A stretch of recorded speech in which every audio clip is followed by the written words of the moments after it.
حضرت سیدنا عثمان جب شہید ہو گئے،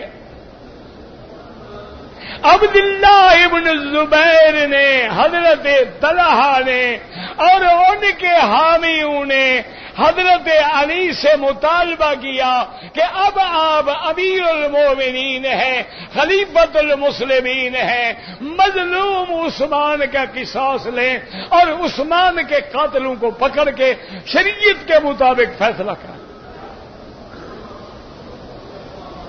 نہ ایمان سے کہو کسی کا قتل ہو جائے اس کو قصاص مانگنا شریعت میں منع ہے۔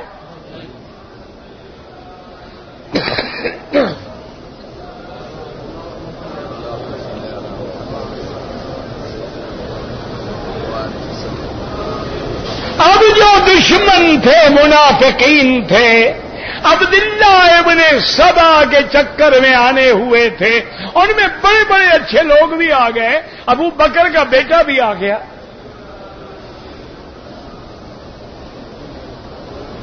انہوں نے محسوس کیا کہ اگر دباؤ بڑھتا گیا تو حضرت علی ہمیں پکڑ لیں گے۔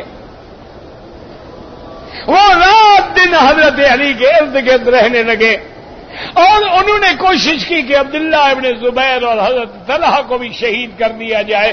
یہ دونوں مدینے سے نکلے اور مکہ پہنچ گئے۔ بی بی عائشہ صدیقہ رضی اللہ عنہا مکے میں تھی، آپ حج پہ آئی ہوئی تھی، آپ کو یہی حضرت عثمان کی شہادت کی خبر ملی۔ پھر عبداللہ ابن الزبیر آئے، انہوں نے بھی آ کے کہا کہ امہات المومنین حضرت عثمان اللہ کے نبی کے شہر میں مدینہ منورہ میں مظلوم شہید ہو گئے ہیں اور ان کے بدلے لینے والا کوئی نہیں ہے، اور جنہوں نے شہید کیا ہے وہ حضرت علی کے ساتھ ہیں۔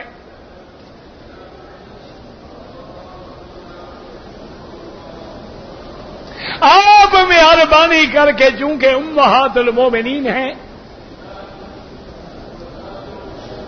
آپ کی قدر جو ہے وہ امت کی نگاہوں میں ہے، آپ اس مقدمے کی مدعی بنے، ہمارا ساتھ دیں۔ ہم حضرت علی سے مطالبہ کرتے ہیں کہ یا وہ خود بدلہ لیں یا قاتلوں کو ہمارے ذمہ داری میں ہمیں سپرد کریں۔ بی بی عائشہ بھی تیار ہو گئی، اور جو جو لوگ مظلوم عثمان کے حامی تھے، بی بی عائشہ کے قدردان تھے، وہ بھی جمع ہوتے گئے، بڑھتے بڑھتے بڑھتے قافلہ بن گیا۔ اب حضرت عبداللہ ابن زبیر نے عرض کیا کہ امہات المومنین قافلہ بہت بڑھ گیا ہے، اگر ٹکراؤ ہو جائے بڑا نقصان ہوگا، لہذا ہم ایسا کرتے ہیں مدینہ منورہ نہیں جاتے، ہم بصرہ چلے جاتے ہیں۔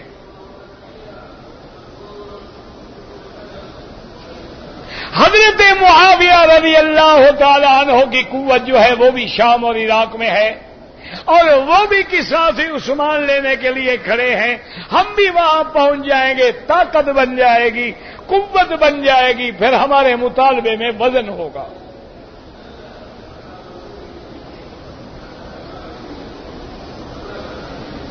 حضرت علی رضی اللہ تعالی عنہ کو خبر ملی کہ بی بی عائشہ ایک عظیم لشکر لے کر بصرے کی طرف روانہ ہو رہی ہے، اور اگر بصرے میں پہنچ گئی حضرت معاویہ اور بی بی عائشہ مل جائیں گے، اتنی بڑی طاقت ہو جائے گی کہ پھر تیری خلافت باقی نہیں رہ سکتی۔ لہذا حضرت علی نے بھی فوجیں تیار کی اور بی بی کا راستہ روکنے کے لیے نکل آئے میدان میں۔ اچھی طرح بات سمجھیں، یاد رکھو معصوم نبی ہوتا ہے، معصوم نبی ہوتے ہیں، صحابہ معصوم نہیں ہوتے، محفوظ ہوتے ہیں، لیکن صحابہ سے جو غلطیاں ہوئی ہیں اللہ نے ان سب کی غلطیاں معاف کر دی ہیں۔ حضرت علی رضی اللہ تعالیٰ عنہ بھی اپنی قوت کو لے کے بڑھے. مدینہ منورہ سے نکلنے کے بعد اور بی بی عائشہ کے مکہ سے نکلنے کے بعد راستے میں ایک مقام ایسا آیا جہاں دونوں فوجیں اور دونوں جماعتیں اور دونوں لشکر آمنے سامنے آ گئے.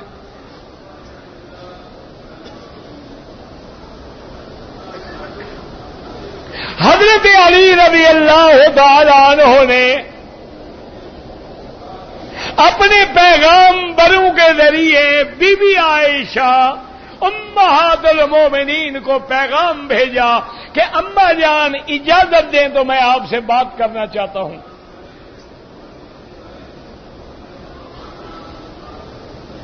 خدا کے بندے ہر بات پہ غور کرو،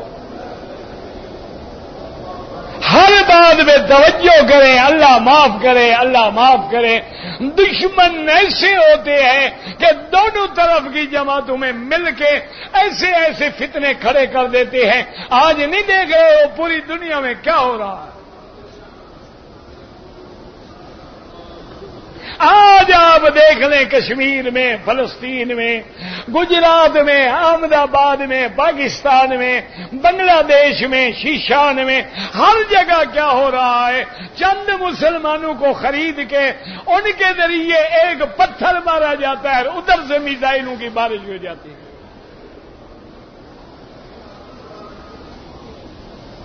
مسلمان کیا ماریں گے بیچارے؟ ان کے پلے ہے کیا؟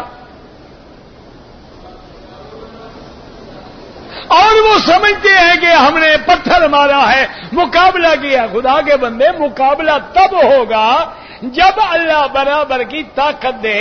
آخر کوئی حکمت تو ہے کہ 13 سال تک میرے مدنی کے صحابہ نے مکی زندگی میں مار کھائی لیکن اللہ نے جہاد کا حکم نہیں دیا.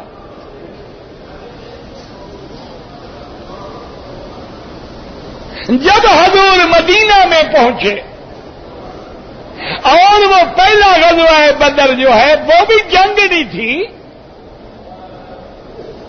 وہ تو ابو سفیان قافلہ لے کے جا رہا تھا اور اس مال سے مدینے پہ حملہ کرنا تھا.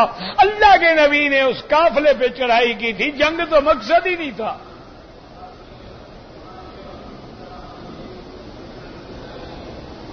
پھر اللہ نے جہاد کا حکم دیا اور الحمدللہ جہاد قیامت تک باقی ہے، لیکن ضروری ہے کہ اس کے لیے تیاری کریں. حضرت علی رضی اللہ تعالی عنہ نے پیغام بھیجا. بی بی عائشہ نے فرمایا کہ بالکل میرا بیٹا ہے، میں کیوں نہیں ملوں گی؟ حضرت علی تشریف لائے، بی بی عائشہ سے بات ہوئی. اما عائشہ نے کہا کہ علی نہ تیری خلافت سے انکار ہے، نہ تیری سیادت سے انکار ہے، نہ تیری قیادت سے انکار ہے، صرف ایک مطالبہ ہے کہ عثمان مظلوم ہے، مدینے میں شہید ہے، اس کے قاتل تیرے دائیں بائیں ہیں، مہربانی کر کے ان سے بدلہ لے. اگر تمہاری طاقت نہیں ہے تو پھر ہمارے حوالے کر دے، تم ان سے الگ ہو جاؤ.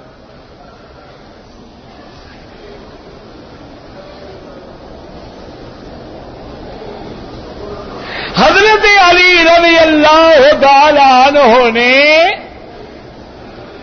عرض کیا کہ امہات المومنین واللہ مجھے اللہ کی قسم ہے جتنا آپ کو غم ہے اس سے زیادہ مجھے عثمان کا غم ہے. اور جب عثمان شہید ہوئے ہیں میرے دونوں بیٹے حضرت حسن حسین دروازے پہ پہرا دے رہے تھے.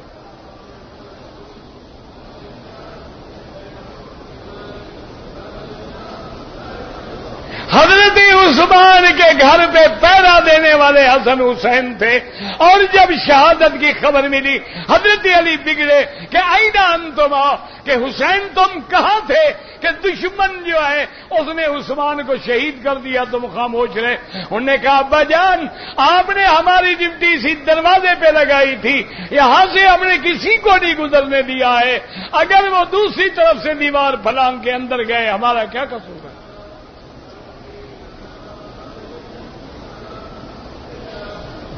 تو حضرت علی نے عرض کیا کہ امہات المومنین، میں آپ کے مطالبے کے حق میں ہوں، عثمان مظلوم ہے اور اس کے قاتلوں سے بدلہ لینے کا میں وعدہ کرتا ہوں، لیکن ابھی میری خلافت کمزور ہے، جس قوت نے انہیں شہید کیا ہے اسی قوت کا مدینے پہ تسلط ہے، اگر میں ان کو پکڑوں گا تو وہ مجھے بھی شہید کر دیں گے اور اللہ کے نبی کی خلافت کا مسئلہ جو ہے ختم ہو جائے گا۔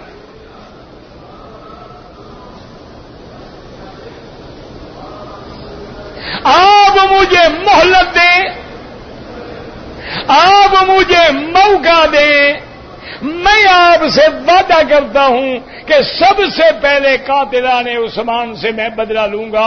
اور بی بی نے کہا کتنی مہلت چاہیے؟ حضرت علی نے کہا 6 مہینے کی مہلت دے دیں۔ بی بی نے فرمایا میں راضی ہوں، تم میرے بیٹے ہو۔ دونوں کیمپوں میں خوشی کی لہر دوڑ گئی، اب شرا مبارکبادیاں ملنے لگ گئی کہ ماں بیٹے میں سلو ہو گئی ہے۔ انہوں نے کہا حضرت علی اب میں بصرہ بھی نہیں جاؤں گی، انشاءاللہ رات یہی قیام کریں گے اور صبح کو قافلہ مدینے نکلے گا۔ حضرت علی نے کہا اماں جان، صبح کا جب قافلہ نکلے گا عائشہ کی اونٹ کی مہار پکڑ کے چلنے والا علی ہوگا۔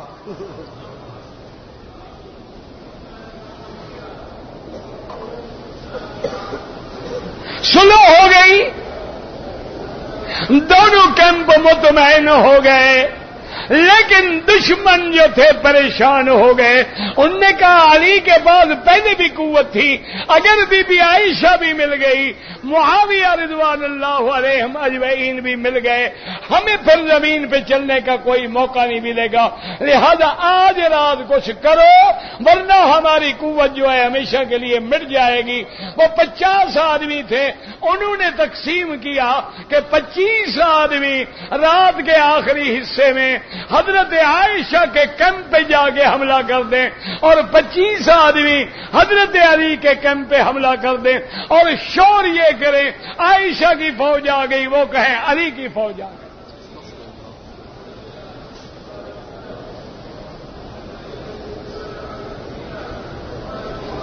اب جناب دونوں کیمپوں میں جھگڑا کرنے والے وہ یہودی تھے، دونوں کیمپوں میں جھگڑا کرنے والے عبداللہ ابن سبا کی پارٹی تھی، دونوں کیمپوں میں جھگڑا کرنے والے منافقین تھے، دونوں کیمپوں میں جھگڑا کرنے والے قاتلان عثمان تھے۔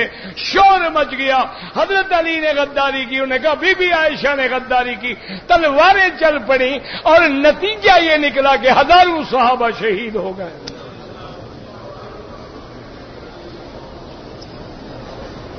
اور یاد رکھیں یہ وہی جنگ جمل ہے، سیدہ عائشہ جس اونٹنی پہ ہے ان کے ہودج کو کاٹا گیا، ہودج اونٹنی سے گر گیا اور بی بی عائشہ اونٹ سے گر کے زمین پہ آئی۔ آج بھی تاریخ اٹھا کے دیکھ لیں، سب سے پہلے دوڑ کے بی بی عائشہ پہ چادر ڈالنے والا بیٹا حضرت علی تھا۔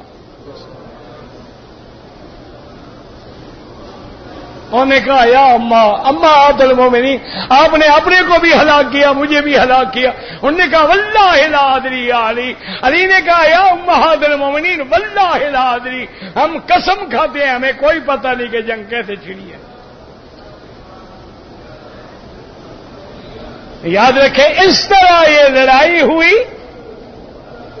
دونوں کی صلح ہو گئی، دونوں کو غلطی سے لڑا دیا گیا۔ اس لیے تمام علماء حق جو ہیں اہل سنت والجماعت کا یہ عقیدہ ہے قتلاہما فی الجنت، دونوں طرف سے شہید ہونے والے شہید ہیں اور دونوں جنتی ہیں۔ ایک دن حضرت علی بیٹھے ہیں، درود شریف پڑھ لیں، شوق سے مہربانی کر کے شوق سے پڑھ لیں۔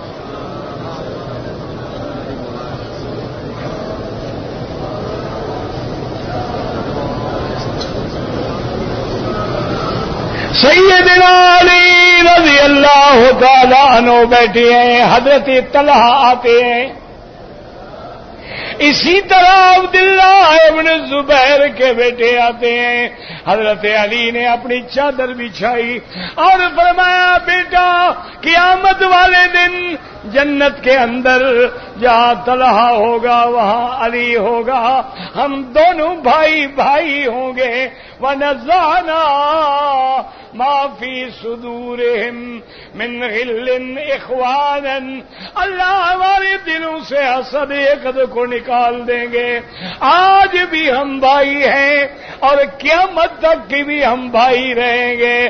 یہی وجہ تھی حضرت حسن رضی اللہ تعالیٰ عنہ نے اس جنگ کو بڑھنے سے روکنے کے لیے باوجود خلیفہ ہونے کے حضرت علی کی شہادت کے بعد حضرت امیر معاویہ رضی اللہ تعالیٰ عنہ کے ہاتھ پہ بیعت کر کے سلو کر لی۔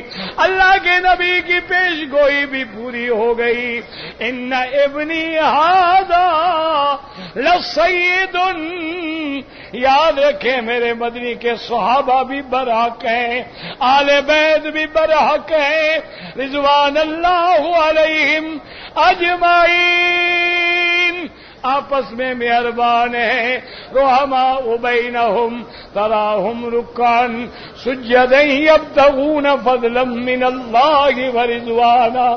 یا اللہ ہمیں بھی حضور کی محبت نصیب فرما، یا اللہ صحابہ اور اہل بیت کی محبت نصیب فرما، یا اللہ امہات المومنین کا ادب نصیب فرما، یا الہ العالمین تابعین تبع تابعین محدثین فقہا اولیاء علماء صلحاء کی محبت نصیب فرما۔